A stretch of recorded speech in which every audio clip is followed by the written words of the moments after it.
Yo, selamat datang kembali di channel Bang Isamu. Tentunya untuk membahas mengenai dunia per Ultramanan. Dan di video kali ini, admin bakal bahas Ultraman Blazer episode ketiga. Episode 3 akan menjadi debut perdana dari Earth Garon, yaitu rapat tempur milik Scar. Dan gak perlu lama-lama, langsung aja kita bahas Ultraman Blazer episode ketiga. Plot diawali dengan kemunculan sesosok monster yang memasuki area laboratorium dan mendekati sebuah tangki bertuliskan Tetrium. Kita berlanjut ke Hangar Scar di mana Bando menjelaskan tentang Earth Garon dan seluk-beluk di dalamnya. Lalu terlihat wakil Kapten Terwaki menunjukkan berita kebocoran tangki Tetrium yang terjadi di 4 negara, yaitu Jerman, Prancis, Amerika, dan juga Inggris. Bando lalu menjelaskan Tetrium sebagai sumber energi baru yang berasal dari air dengan jumlah sedikit. Menduga itu adalah ulah kaiju, Gento mengutus Emi untuk menyelidiki lab Tetrium yang ternyata juga ada di Jepang. Sementara yang lainnya akan melakukan latihan agar bisa menjalankan misi dengan baik.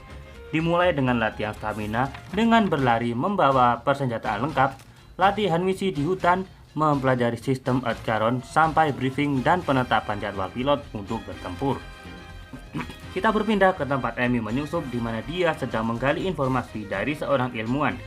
Di sana, dia menghasilkan beberapa informasi, yaitu tubuh kaiju yang semakin membesar seiring bertambahnya Tetrium yang dimakan, dan bahwa Tetrium akan sangat berbahaya jika terjadi fusi energi di dalamnya.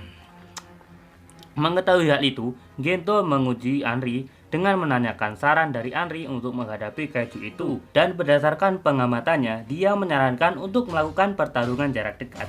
Karena serangan proyektil dapat memicu fusi energi Tetrium di tubuh kaiju itu yang menyebabkan ledakan. Baru saja selesai mengungkap rencananya, Emi melapor tentang kemunculan kaiju itu di lab Jepang dan mengungkap kode name-nya sebagai Taganular. Melihat serangan udara GGF dan mengetahui bahayanya, Gento menurunkan perintah untuk menjalankan misi dengan Earth Garon. Misi ini sendiri akan menggunakan rencana dari Anri dan akan dipiloti oleh Gento dan Anri sendiri. Awalnya sempat terjadi perdebatan antara Teruwaki dan pilot GGF, tetapi setelah Gento ikut bicara, pasukan GGF pun menurut dan menghentikan serangan ke arah Taganular. Setelah Earth Garon sampai di TKP dengan sistem yang sudah siap, mereka langsung bertempur melawan Taganular. Sesuai rencana Anri, Scar menggunakan CVC mode atau mode pertarungan jarak dekat. Menghadapi Taganular yang memiliki ukuran tubuh lebih besar dari kaiju biasanya, Gento memberi instruksi untuk menembak lengan kanan kaiju itu dengan Earth Fire. Serangan pun berhasil dan Earth Garon mulai mengungguli musuhnya. Tetapi, tanpa mereka ketahui, Taganular mengeluarkan serangan kejutan yang merusak lengan kiri Earth Garon. Kondisi pun berbalik dan akhirnya Earth Garon tumbang terkena serangan dari Taganular. Earth Garon mengalami malfungsi dan perlu dihidupkan menggunakan tuas eksternal di leher Earth Garon. Gento pun keluar untuk melakukannya, tetapi baru saja sampai di luar kokpit, Blazer memberikan kode untuk berubah. Blazer pun muncul dan langsung menyerang Taganular yang sibuk memakan Tetrium. Baru saja menyentuh tubuh Taganular, Blazer melompat ke belakang karena terkejut dengan suhu tubuh Taganular yang sangat panas. Blazer pun mengubah serangannya dengan melemparkan Subless Spirit, dan ternyata serangan itu berhasil memancing perhatian Taganular. Pertarungan pun terjadi dan tapak Blazer yang kewalahan karena tersengat panas dari tubuh Taganular. Bando lalu menghubungi Anri dan menginstruksikan untuk menarik tuas yang ternyata menembakkan misil dari VLS Tail yang berhasil menghancurkan tangan kiri Taganular. Blazer mencoba untuk menyerang lagi dan masih saja terganggu dengan panas tubuh musuhnya. Taganular yang sudah terlalu marah mengumpulkan energi fusi Tetrium di tanduknya dan hendak menembakkannya ke arah Blazer. Beruntung, Blazer berhasil merubah arah serangannya meskipun energinya terkuras akibat panas tubuh Taganular. Setelah menembakkan hasil fusi energi Tetrium, Taganular kehilangan banyak sekali energi dan Blazer memanfaatkannya untuk mengakhiri pertarungan dengan langsung menusuk perut Taganular dan menciptakan ledakan besar. Scene pun diakhiri dengan Kapten Gento yang memandangi Blazer Stone dan episode pun berakhir. Oke, kita lanjut ke pembahasannya. Kita mulai dengan adegan di mana Bando menjelaskan seluk-beluk Earth Garon, senjata tempur berupa robot yang memiliki arsenal lengkap mulai dari Earth Fire di mulut sampai senjata di ekornya.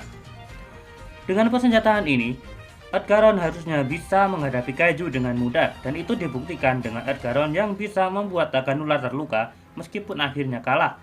Dan ini pun disebabkan karena pilotnya masih belum berpengalaman dalam mengendalikan robot ini.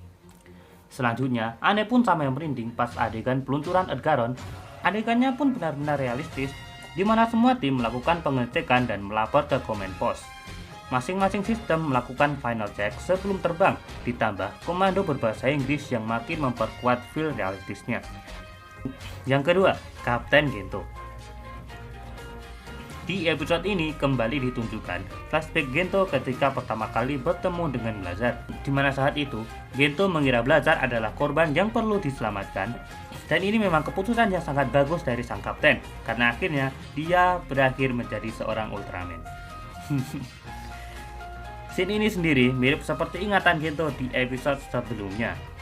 Dan perlahan tapi pasti, Blazar ini mulai terungkap misterinya, seperti yang pernah diungkap di trailernya, di mana misteri akan diungkap seiring episode berjalan. Mantap lah Subraya. Di episode ini juga, kompetensi seorang Gento Hiruma semakin diperlihatkan dengan inisiatifnya untuk melakukan pelatihan, dan betapa pasukan GGF yang mempercayai Gento meskipun mungkin ada campur tangan dari Komandan Retsu. Gento juga cukup terbuka dengan bawahannya, di mana di episode ini dia menguji analisa Anri dan meminta rencananya. Yang ketiga, Taganular. Kaiju berwujud serangga ini memiliki motivasi mirip seperti Gedos, yaitu untuk mencari makan. Cuma ya, makanannya kali ini adalah zat yang lumayan berbahaya, yaitu Tetrium. Tubuh Taganular sendiri bertambah makin besar setiap makan Tetrium, dan juga suhu tubuhnya semakin meningkat, apalagi jika diserang menggunakan proyektil. Peningkatan suhu ini disebabkan karena fusi energi dari dalam tubuh Taganular, dan inilah yang berbahaya, karena sewaktu-waktu bisa meledak dan menurut perkiraan bisa membuat kerusakan sampai radius 10 km atau lebih. Pada akhirnya, energi fusi itu dimuntahkan oleh Taganular dan membuat tubuh Taganular kehilangan seluruh energinya, dan akhirnya berhasil dikalahkan oleh Blazar. Yang keempat, Tetrium. Zat kimia yang ada di dalam air dengan jumlah sedikit yang berpotensi menjadi sumber energi baru. Tetrium sendiri bukanlah zat yang berbahaya, tapi jika terjadi fusi energi di dalamnya, Tetrium bisa menciptakan sebuah ledakan besar dengan radius yang sangat luas, dan itu dibuktikan dengan meningkatnya suhu tubuh Taganular hingga mencapai 1 juta derajat Celcius atau Fahrenheit. Yang kelima, latihan. Sebelum melakukan misi, Scar sempat melakukan latihan, diantaranya adalah pelatihan stamina, pengenalan tentang seluk-beluk Edgaron, dan juga latihan tempur. Sempat terjadi pertarungan antara Anri dan Bandu, dan di scene ini meskipun singkat tetapi betul-betul ditunjukkan kemampuan tempur seorang Minami Anri dengan teknik-tekniknya yang sangat efektif. Di sini perlu diketahui, pertarungannya singkat bukan karena aktornya yang nggak biasa melakukan aksi, tetapi di dunia militer memang ditekankan untuk bertarung sesingkat mungkin dengan teknik yang efektif. Yang keenam, kita bahas Blazar. Di pertarungan kali ini, Blazar cukup kewalahan karena dia tidak bisa menyentuh tubuh Taganular yang sangat panas. Di mana di beberapa scene terlihat Blazar yang berteriak kesakitan sampai akhirnya energinya pun terkuras akibat hawa panas itu. Di sini juga ditunjukkan variasi lain dari Spira Buret yang ternyata bisa langsung dihujamkan tanpa perlu dilemparkan ke arah musuhnya. Berikutnya adalah beberapa detail kecil dari episode ini, yaitu yang pertama ada foto keluarga Gento yang dipasang di lokernya. Sayangnya itu hanyalah sebuah foto dan tidak ada kemunculan dari anak ataupun istri Gento di episode ini. Yang selanjutnya ketika pertarungan antara Anri dan juga Yasunobу Bandu, Anri sempat melancarkan serangan ini. Taktik ini sendiri bukanlah tanpa tujuan. Ini adalah sebuah serangan pancingan, tetapi juga sebuah serangan yang sangat fatal jika dilakukan dengan sangat serius. Ada juga adegan di mana Scar akan mengantisipasi jika terjadi kendala pada Edgaron, ataupun antisipasi apabila Edgaron berpotensi membuat kerusakan, yaitu dengan plan B berupa Close Quarter Combat Mode atau pertempuran jarak dekat. Sekali lagi, episode yang best dari Ultraman Blazar, dengan masih memperlihatkan banyak detail yang membuat nuansa semakin realistis. Dan seperti biasa, Advin harap kualitas ini bisa bertahan sampai final episode. Yap, mungkin gini dulu videonya. Dan seperti biasa, kalau kalian suka, jangan lupa like dan komen videonya, subscribe bagi yang belum. Terima kasih sudah menonton, saya Bang Isam, sampai jumpa di video selanjutnya.